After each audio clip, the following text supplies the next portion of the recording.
أعوذ بالله من الشيطان الرجيم.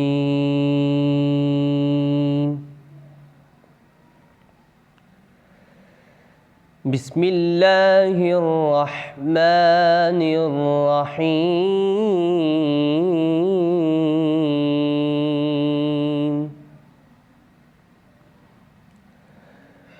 والتين والزيتون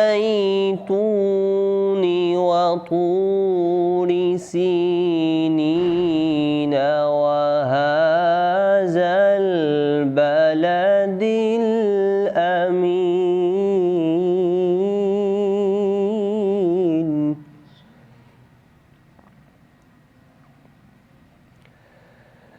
لقد خلقنا الإنسان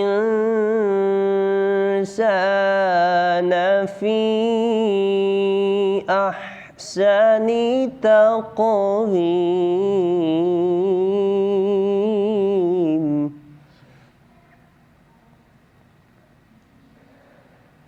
ثم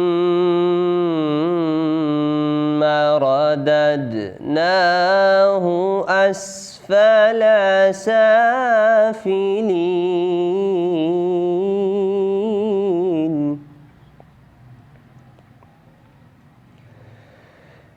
إلا الذين آمنوا وعملوا الصالحات فلهم أجر غير ممنون.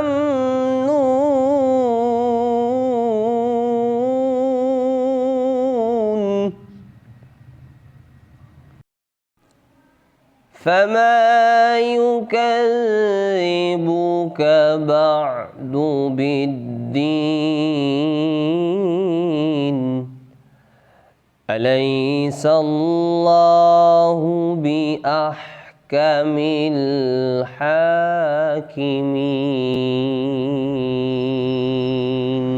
صدق الله